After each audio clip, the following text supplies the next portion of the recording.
पोट आणि वजन कमी करण्यासाठी आपण दररोज रात्रीचा शतपावलांचा व्हिडिओ बनवत असतोय. तर नवीन लोकांसाठी माहिती असावं, की आपण ज्यावेळेस रात्रीचं जेवण करतो, जेवण झालं की एका ठिकाणी बसतो किंवा लगेच झोपतो. तर त्यावेळेस आपल्या शरीराची हालचाल न झाल्यामुळे जे काही खाल्लंय ते काही बर्न होणार तर नाहीच, पण ते फॅटमध्ये रूपांतर होतं त्याचं.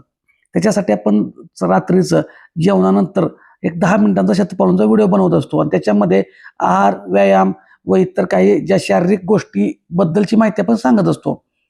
तर लक्षात घ्या, तुम्ही दिवसभरामध्ये किती हालचाल करताय. आता सध्याचं आपलं जे काही जीवन चाललंय, हे सगळं धावपळीचं चालू आहे. पण ती धावपळ शारीरिक नसून आपण फक्त एका ठिकाणी बसून किंवा गाडीवरून किंवा गाड्यांनी हेच आपली धावपळ चालू आहे. शारीरिक हालचाली कमीत कमी होत आहेत. मग त्याच्यासाठी तुम्ही जे खाताय ते बर्न तर होणं गरजेचं आहे. बर्न होत नसेल तर फॅट वाढणार, पोट सुटणार, वजन वाढणार. परंतु वजन वाढले की अनेक व्याधी चालू होणार आहेत. मग आपण काहीतरी कोणतं प्रोडक्ट घेतो. मग प्रोडक्ट घेऊन काय उपयोग आहे का? प्रोडक्ट घेऊन कधीही तुम्ही वजन कमी करण्याच्या नादाला लागू नका. कारण प्रोडक्ट किती दिवस घेणार आहात आपण? त्यामुळे एक लक्षात ठेवा, प्रोडक्टच्या जर नादाला लागला तर ते तात्पुरता रिझल्ट आहे.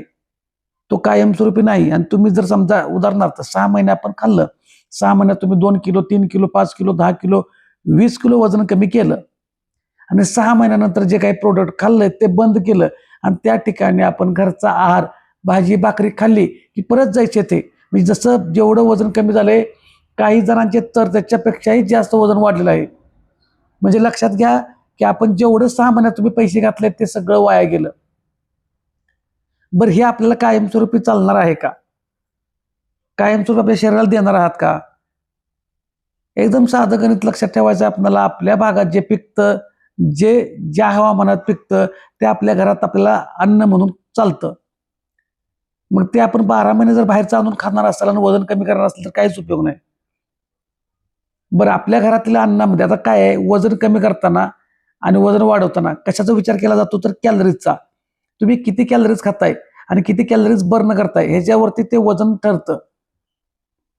माझा तुम्ही म्हणणार चालून वजन कमी होतं का?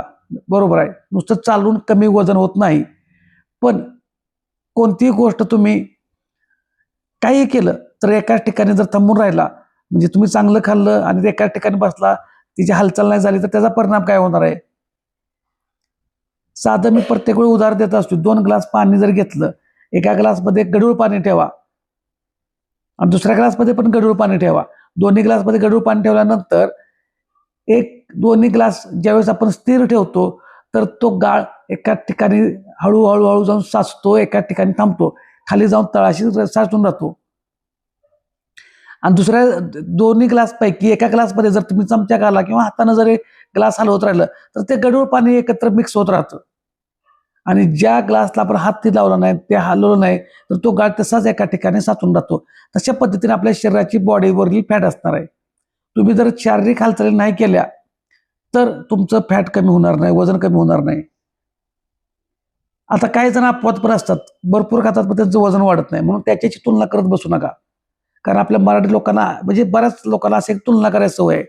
आपल्या घरात आपल्या जेवढं कुटुंब आहेत, आपल्या एकामेकाचा चेहरा जर एकसारखा दिसत नसेल तर आपण तुलना किती करतोय बघा. आपल्या हाताची बोटं, एकामेकाच्या बोटाच्या रेषा एकामेकाला जुळत नाहीत, तरी पण आपण मात्र शरीराला, वजनाला तुलना करत बसतोय. आता काही जण उपाशी बसून वजन कमी करतात, हे पण चुकीचं आहे. आपल्या शरीराला किमान अंदाजे सांगतोय, पुरुषांसाठी 2000 ते 1900 ते 2100, म्हणजे काही पुस्तकामध्ये तर 2300-2400 पर्यंत दिलेले आहेत कॅलरीज दररोज लागतातच. महिलांना त्याच्यापेक्षा 200 ते 300 कॅलरीज कमी लागतात. तर त्या कॅलरी सुद्धा आपल्याला खाणं गरजेचं आहे. मग तुम्ही जर कमी जेवला, उपाशी बसला, तर त्या कॅलरीज तुम्हाला कुठून मिळणार? कुठून देणार शरीराला तुम्ही? आता ह्याच्यामध्ये पण मी सांगत असतो, प्रोटीन खावा, प्रोटीन खावा, प्रोटीन खावा. आहारातील, आपल्या घरातील घरगुती आहारातून. याचा अर्थ असा नाही मी सांगत की नुसतं प्रोटीन खावा. त्याच्याबरोबर तुम्हाला भाकरी, भात, चपाती पण खावा म्हणून सांगतो. कारण शरीराला कार्बोहायड्रेट्स पण तेवढंच महत्वाचं आहे. जर आपण शरीराला कार्बोहायड्रेट्स मधून उष्णता तयार करण्यासाठी, ऊर्जा तयार करण्यासाठी जर कार्ब नाही दिले, तर जर तुम्ही प्रोटीन खात असाल तर प्रोटीन मधून शरीर ऊर्जा तयार करतं. प्रोटीन जेवढं महत्वाचं आहे तेवढं कार्बोहायड्रेट, पण फक्त त्या कार्बोहायड्रेट्सला प्रमाणात घ्यायचं आहे. ते कार्बोहायड्रेट्स आपल्याला बॉडीसाठी प्रमाणात पाहिजे, एवढंच गणित लक्षात ठेवा.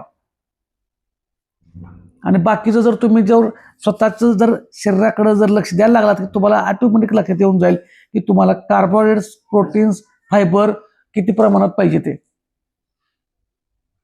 त्याच्यामुळे तुम्हाला जास्तीत जास्त चुकीच्या गैरसमजातून बाहेर पडायचं आहे.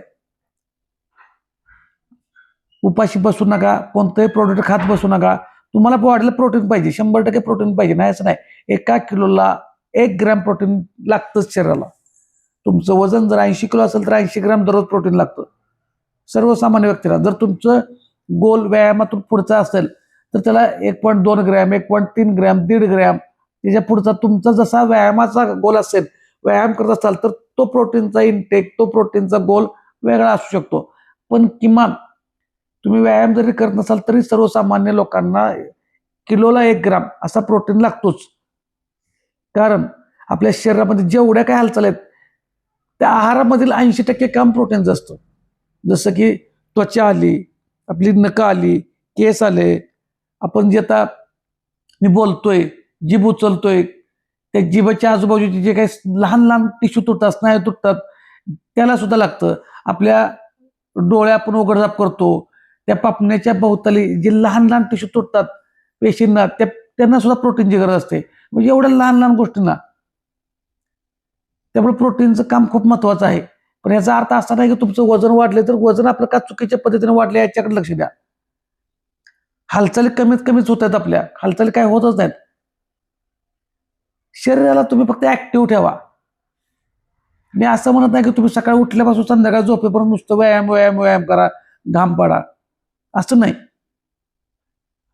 फक्त ऍक्शन काय पाहिजे की तुम्ही 1 तास, 1.5 तास, 2 तास, 3 तास एका जागी बसून राहू नका. थोड्या लहान लहान हालचाली करा. आपण बरेच व्हिडिओ टाकलेले आहेत त्याच्यामध्ये की अपलोड केलेत की तुम्ही बसून सुद्धा कसा व्यायाम करू शकता. खुर्चीवर बसताय ना तर बसल्या ठिकाणी त्या ठिकाणी सुद्धा तुम्ही व्यायाम करू शकताय, हालचाली करू शकताय. त्या हालचालीमधून सुद्धा तुमच्या कॅलरी बर्न होणार आहेत. हालचाल चालू झाली की लक्षात ठेवा की तुम्हाला तुमच्या शरीरातील पेशी ऍक्टिव्ह झाल्या, तुमची श्वसन संस्था चालू आणखीन दीर्घ म्हणजे स्पीडने चालू झाली, रक्ताभिसरण संस्था चालू झाली. तुमच्यात भरपूर ज्या काही शरीरातल्या पेशी आहेत, स्नायू आहेत, त्या ऍक्टिव्ह झाले. म्हणजे तर त्या ऍक्टिव्ह झाल्यानंतर तुमच्या कॅलरीज बर्न व्हायला चालू झाल्या ना. मग कॅलरीज बर्न व्हायला लागल्या की तुमच्या ऑटोमॅटिक वजन कमी करायला मदत होणार आहे. आपल्याला शरीराला खाणं, आहार हा दिलाच पाहिजे. तर तुमचं शरीर व्यवस्थितरित्या तुम्हाला जे काय तुमचं काम करायचं आहे, जे काय प्रोसेस दिवसभर कोण जॉब करत असेल, कोण ड्रायव्हिंग करत असेल, कोण बिझनेस करत असतील, त्या प्रत्येकाला जी ऊर्जा लागणार आहे शरीराकडून त्याच्यासाठी अन्न हे खाल्लंच पाहिजे. पण ते खाल्लेल्या अन्नाचा वापर कसा करायचा याच्याकडे लक्ष द्यायचं आहे. लहान लहान गोष्टी आहेत. जसं की मी म्हणतो 1 तास झाले की आपली बसलेली जागा सोडा, किमान 30 सेकंद, 40 सेकंद, 50 सेकंद, 1 मिनिट काहीतरी हालचाली करा. 1 तासानंतर, दर 1 तासानंतर काहीतरी हालचाली करा. हा लहान इफेक्ट आहे पण भरपूर तुम्हाला इफेक्ट पडणार आहे. आपल्याला वाटतं ना एवढं ह्यानं कोणाचं काय वजन कमी होतं का असं वाटत असेल, याच्यातून बाहेर पडा. बरं, याच्यातून तुमचं साईड इफेक्ट तर काय होणार नाही. आपल्याला विचार बदलले पाहिजेत, ऍक्शन घेतली पाहिजे. तुमच्याकडे भरपूर काय म्हणजे तुमच्याकडे गाड्या असतील, पैसे असतील, सगळं असतील, पण ती काय पोट कमी करून देणार का? बघा, पोटावरून जर आपण नोटा फिरवल्या पैशाच्या तर पोट कमी होईल का हो? त्यासाठी आपल्याला श्रम करायला पाहिजे, कष्ट करायला पाहिजे. कष्ट म्हणजे मी कष्ट म्हणतो, हालचाली करा, लहान लहान हालचाली करून बघा.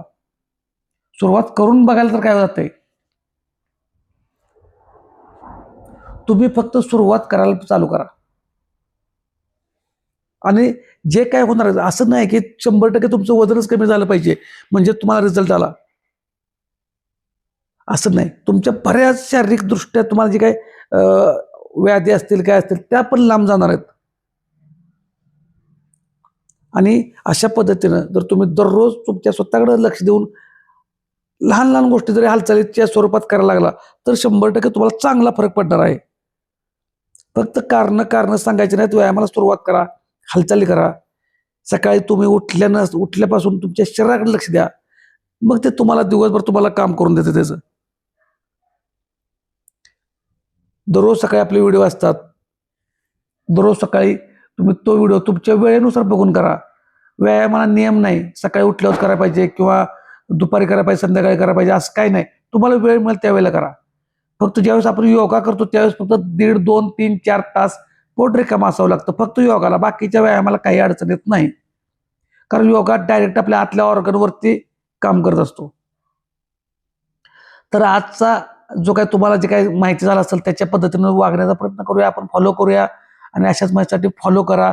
इतर लोकांनाही आपल्या शेअर करा, कारण बऱ्याच जणांना वाटतं की वजन कमी करणं म्हणजे काहीतरी लय मोठी गोष्ट आहे. असं काही नाही. तर काळजी करू नका, ॲक्शन घ्या, परफेक्शनच्या नादाला लागू नका आणि अशाच माहितीसाठी फॉलो करा. गरजू लोकांपर्यंत व्हिडिओ शेअर करा, पण नुसतं बघत ऐकत बसू नका.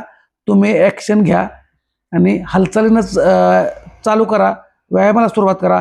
दररोज सकाळी आपले व्हिडिओ असतात व्यायामाचे, ते बघून सुरुवात करा आणि अशाच माहितीसाठी फॉलो करा. धन्यवाद.